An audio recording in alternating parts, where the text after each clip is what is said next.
Let me show you something pretty cool with this example over here. We just looked at this example. Z6 was our group. H consisted of the set with 0, 2, and 4 in it.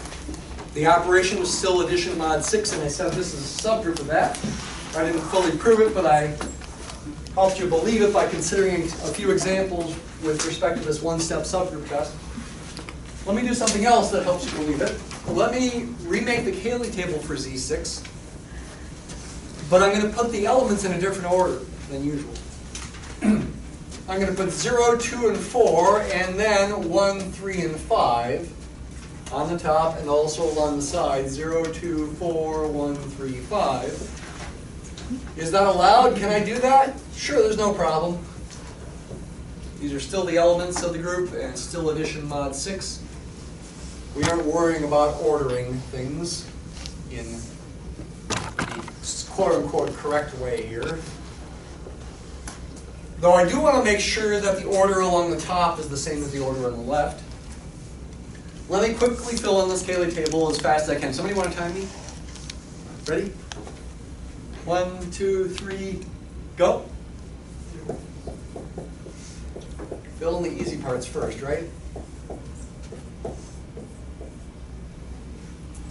I could make a mistake though, like that.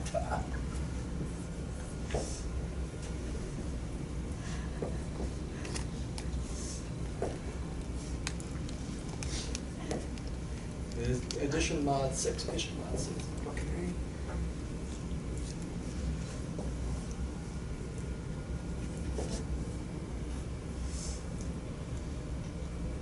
I'm not as fast as I used to be, I think.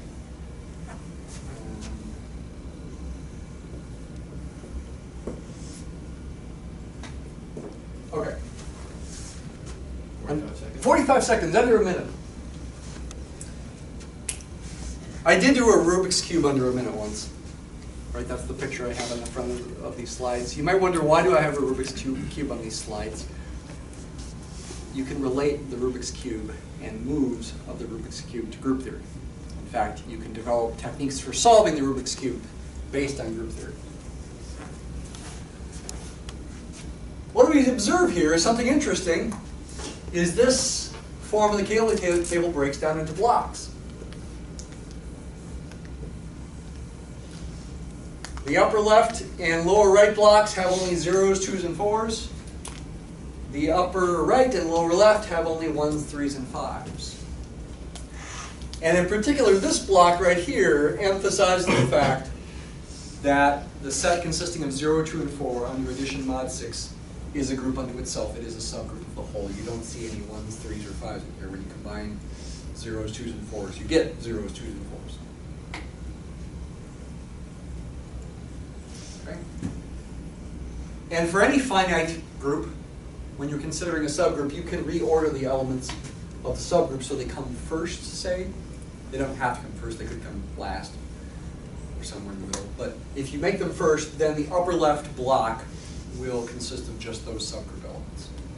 Kind of a nice way to see that you've got a subgroup.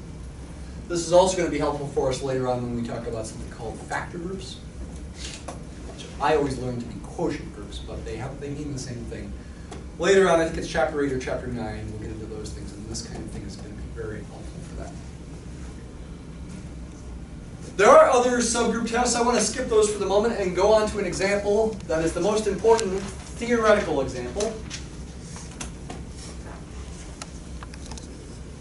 This is a general example, not a particular example for a particular group. This applies to any group. Let G be a group and let A be an element of G. The set of all integers, or integral powers, of A is a subgroup of G, called the cyclic subgroup generated by A. And notationally, we write that. So this is our symbol for the cyclic subgroup generated by A. I should warn you that some books write it like this, but our textbook uses the pointy brackets. It's the set of all powers of A as the power ranges over the integers. And remember what that means, for example, for negative powers. a to the negative 3, can be defined to be the inverse of a cubed or the inverse of a cubed. Although you do need to verify that those are the same thing. If you verify that these are the same thing, which is not too hard to do, then you can define a to the negative 3 power in either way, etc. You can do this for any integer power n. That again is called the cyclic subgroup generated by A, and it is the most important kind of example of a subgroup that there is. And we will be talking a lot about cyclic groups. They will feel confusing at first. This is the experience of pretty much everybody who goes through algebraic structures. Cyclic groups will feel confusing at first. But by the end of the course, you'll look back and say, hey, cyclic groups, those are easy. So how much harder must it get later on? Well, it does get harder later on, but you also kind of get more used to things. And so you can deal with it. You grow as a mathematician into being able to deal with more difficult things. Cyclic groups will seem difficult at first, but later on they will seem like the most trivial kind of example. This has an analogy with vector spaces as well. If W is a subspace of a vector space V, and if W equals the span of one vector in V, because I don't need a subscript, that's analogous to a cyclic group, a one-dimensional subspace of your vector space. Dimension of W is 1. What's the span of vector V? It's the set of all multiples of V. Set of all vectors of the form C times V, where, say, C ranges over the real numbers if we have a vector space with real coefficients. By the way, you don't have to have vector spaces with real coefficients. They could have complex coefficients, for example. But we're more used to dealing with real coefficients. The set of all scalar multiples of V is called the span of V. If it equals W, then we say the dimension of W is 1. It's analogous to a cyclic. Similar idea. Not exactly the same idea, but similar. Let's use the one-step subgroup test to prove that this set indeed is a subgroup of the given group G. So go back to that other slide, look at this one-step subgroup test. H is a subgroup whenever it has the following implication holds. Technically speaking, you should make sure H is non-empty first. You could be defining a set H in terms of some theoretical property, but maybe that theoretical property doesn't hold for any element of the group. So you should in general need to test that H is non-empty, but that's no problem here. This is trivially non-empty because A is in it, for example, A squared is in it, A cubed is in it.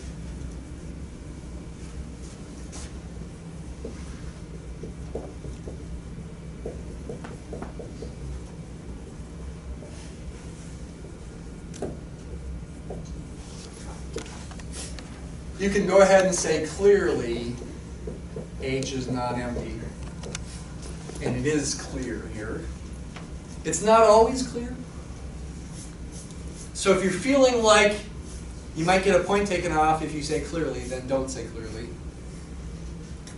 But things this trivial really are clear. A isn't, for example, again, A squared isn't it. The inverse of A isn't. E isn't. E is a to the 0 by definition. The identity. That's what a to the 0 power means. So anyway, you'll see that in the textbook. You should verify, or at least say clearly if it is clear, that the set is non-empty. I need to show that implication. So suppose, I should probably use different letters, a different letter than A though. Call them B and C. A is already reserved for the element that generates this group. And that actually is an official term, generates. A generates this cyclic subgroup. Call it the cyclic subgroup generated by A.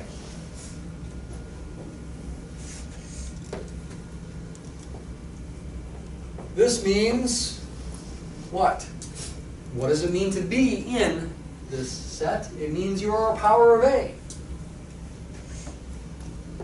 There exists an m and n integers such that b equals a to the m and c equals a to the n. Right? That's what it means to be in the set. What do I need to verify? I need to verify that A times B inverse is in the set. That is a power of A as well.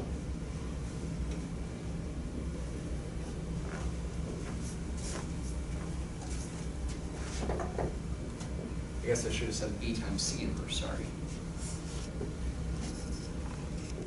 B times C inverse. Can I verify that's a power of A? Yeah, it's not too hard. Got to use properties of exponents that we do know hold for integer exponents here. B is a to the m. C is a to the n. We already know from last week that the inverse of a to the n is essentially by definition a to the negative n. That's the definition of what a to the negative n was, at least when n itself was positive. And we do know that properties of exponents hold. You can combine these exponents. For extra pickiness, you could write it instead of m minus n, you could write m plus negative n. It would be okay if you wrote m minus n though. This thing is an integer. Therefore, this is a integer power of A. It is in this set. We're done. Therefore, by the one-step subgroup test,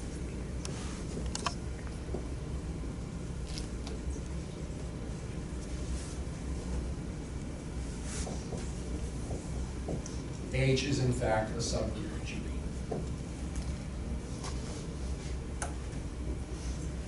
The cyclic subgroup generated by A is in fact a subgroup, which justifies calling it a subgroup.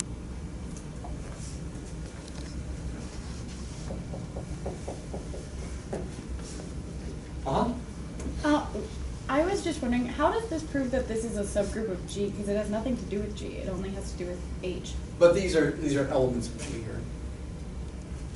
A is in G. Sorry. So H is certainly a subset of G. I should have mentioned that at the beginning. Oh, okay, but like in general, how does that test? So are we proving, like, because we already know H is a subset of G, so we're just trying to prove that H is a group? You already know H is a subset of G. That's already given. Mm-hmm. Here I should have made it more explicit. A is an element of G, and therefore this is definitely a subset of G. And I'm assuming it's got the same operation. It's going to be a subgroup if this implies that. So I started with two elements, D and C I called them, in H. This is H. I wanted to show that B times C inverse was also in H. And it is. And that means by this test that it is a subgroup of G.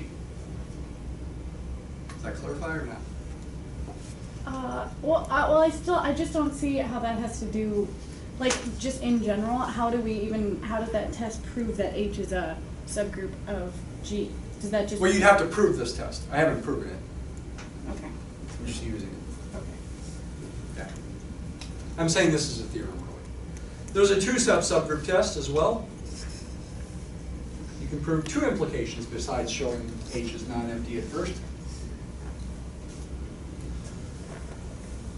You can essentially show closure and show that if an element is an H, that its inverse is also an H. The one-step subgroup test is equivalent to the two-step subgroup test. Sometimes the two-step one might be easier to use, especially if you're first starting out. By the way, this is the most important example of a subgroup. It's also one of the easier proofs to show it's a subgroup. It can be a more difficult proof than this.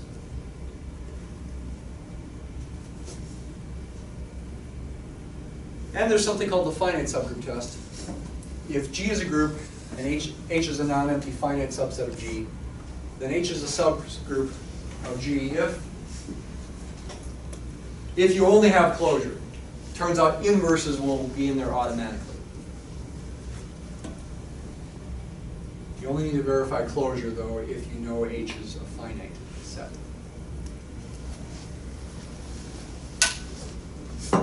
By the way, infinite groups, groups of infinite order, definitely can have finite subgroups.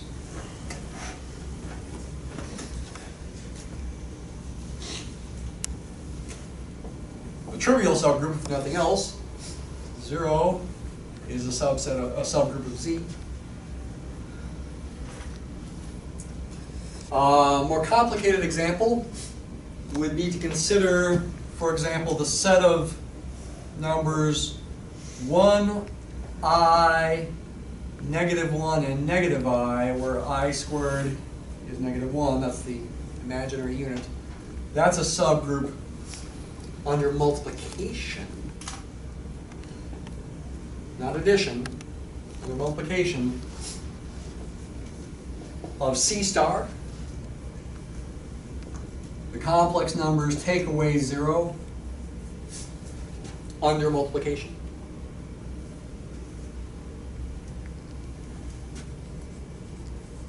Under multiplication here, not addition. That's an infinite group. That's a finite subgroup of it. You can have infinite groups with finite subgroups. Subgroup of order 4 here. And in fact, this subgroup of order 4 is a cyclic subgroup of order 4. What would work for A? Well, I works. Take powers of I squared, I cubed, and I to the 4th, and everything in this set is a power of I. And if I keep going, it's going to cycle. That's why they're called cyclic groups. I to the 5th is going to be back to I. I to the 6th is going to be back to -1. It's cycling. That's why these are called cyclic groups.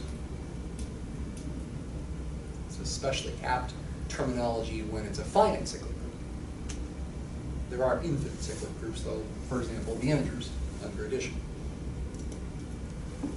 The generator of the integers is 1. Adding 1 to itself however many times, or adding its inverse -1 to itself however many times, or taking not the 0 power of it, but the 0 multiple gives you 0. That generates Z. But so does -1. You can have more than one generator.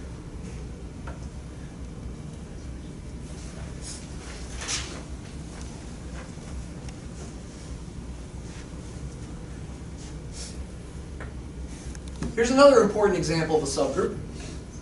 Let G be a group. The set of all elements in G that commute with every other element of G is a subgroup of G, called the center of G. Notationally, we write it this way, Z of G. So cyclic subgroups are the most important kind of subgroups. This might be the second most important kind of subgroup, the center of a group. The set of everything in G that commutes with everything in G. If G is abelian, what's the center going to be? If G is abelian. Whole set? That's going to be the entire group, yeah. Z of G will equal G if and only if G is abelian.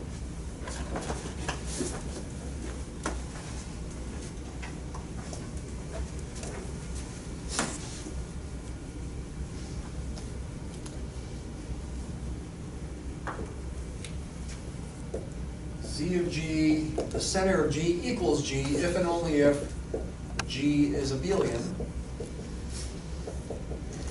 Could the center be just consist of the trivial subgroup, just the identity? Yeah, that's possible. Maybe D3 or D4. I think D3 is an example where the center is just the identity. I'll have to double check that, but I believe that's true. Look at the Cayley table, but I won't take the time for that.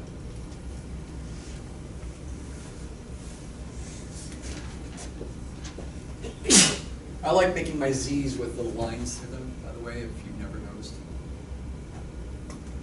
Once I became a mathematician, that's why I did that. Because when you're a mathematician, if you don't put a line through it and you're sloppy, it could look like a tube. I used to make my twos this way. But then when I became a mathematician, I made it more like that. I got lazy, you might say. But that means I need to make all my z's like that.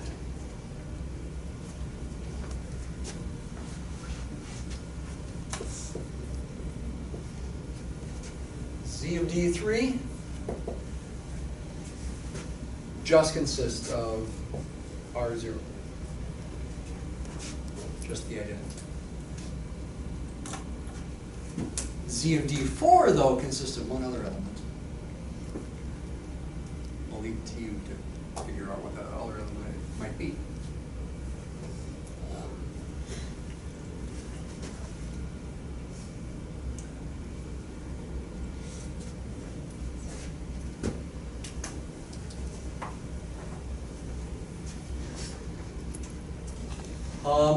Could we prove the center is a group? A subgroup? Yeah, let's try one of these tests.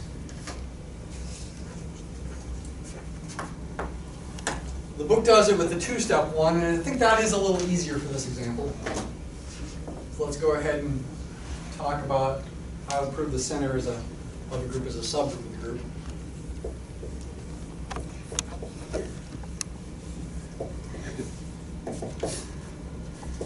Actually, I'll just do the idea of the proof to save some time.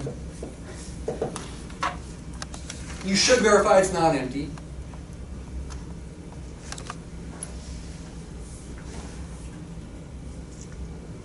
Center of the group is the set of all elements that commute with everything in the group. E is always going to commute with everything. Since EA equals AE equals A for all A and G, E is in the center, the identity, so the center is non-empty for any group. It's got at least the identity.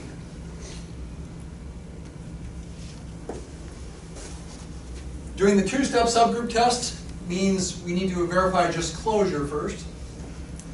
So suppose A and B are in the center.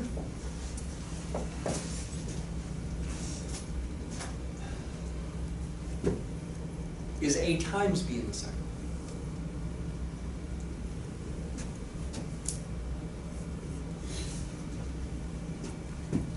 Okay, here's where I'm doing the idea of the proof. I'm not going to write sentences anymore. I need to verify that AB times X equals X times AB. Parentheses don't have to be in there, but for emphasis, I put them in there. Associative law, the assumption that B is in the center. Associative law, the assumption that A is in the center. And the associative law help you see that AB X equals X times AB, and therefore A times B is in the center.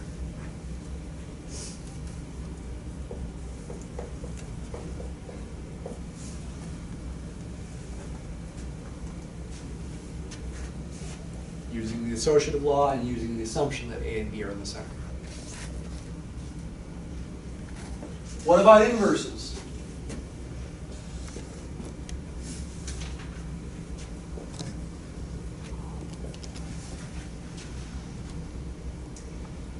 That's probably not best done by doing some string of equalities like this, but instead doing manipulations to an equation you know is true. By the way, here, x is arbitrary.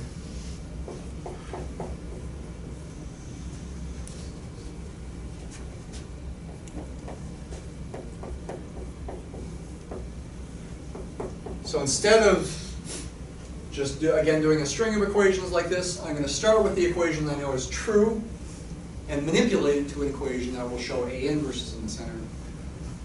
And it's just a matter of multiplication appropriately by A inverse on the left first.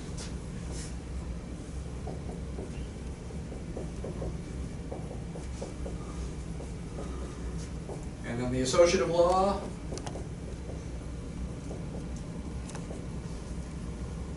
That's E, and therefore this is X. And then multiply both sides on the right by A inverse. Wait a minute. That can be helpful. Yeah. Yeah, now take this equation, the equality between these things, and multiply both sides on the right by A inverse.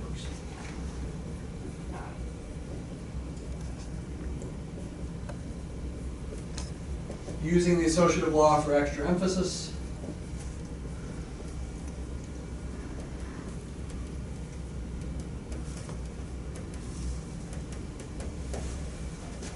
So now we have equality between this, and since x is arbitrary, x is an arbitrary element in G, that's going to mean A inverse commutes with all elements of G as well, if A is assumed.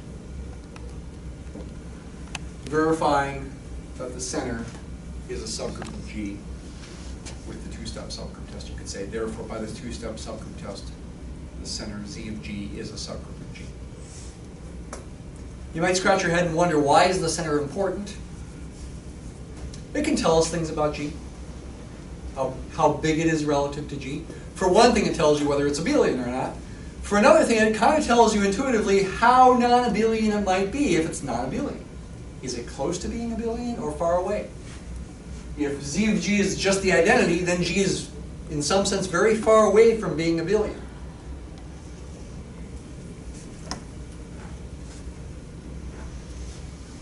Let's end class by just doing one more definition. What is a cyclic group in general? A group G is cyclic if there is an element A of G such that the cyclic subgroup generated by A equals all of G.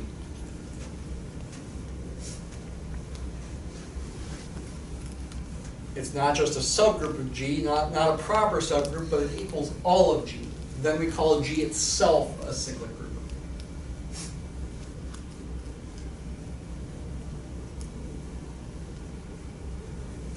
Z is cyclic. Its generators are 1 and -1. Z6, for example, is cyclic. It's got 1 for a generator. Adding mod 6. It's got other generators too. Not 3 though. 5 is the other generator. Add multiples of 5 to itself. Mod 6. And you get the entire group.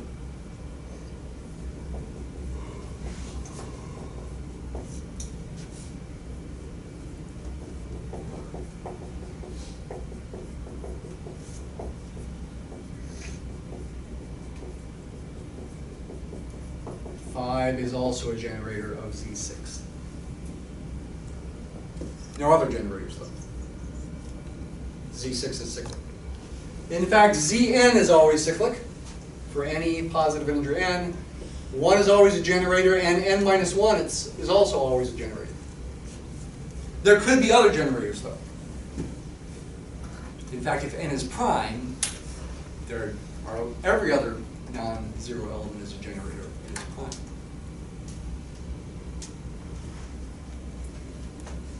Are the U groups cyclic? About like U10. Under multiplication mod 10. For example, is 3 a generator? 3 to the first is 3. 3 squared is 9. 3 cubed is 27 mod 10 is 7. 3 to the fourth, 81 mod 10 is 1. 3 is a generator. This is cyclic. Is 7 a generator? 7 squared is 49. Mod 10 is 9. 7 cubed, mod 10, it turns out, would be 3. 7 to the fourth would be 1. 7 is also a generator. Is 9 a generator? 9 squared is 81, mod 10 is 1. You're not going to be able to get 3 or 7 with 9, multiples of 9, powers of 9, I should say. 9 is not a generator. This is a cyclic group, but its generators are just 3 and 7. One more quick example, U8, is that cyclic? Look at powers of these things. 3 squared is 1, 5 squared is 1, 7 squared is 1. This is not cyclic. This is not cyclic. U8 is not cyclic.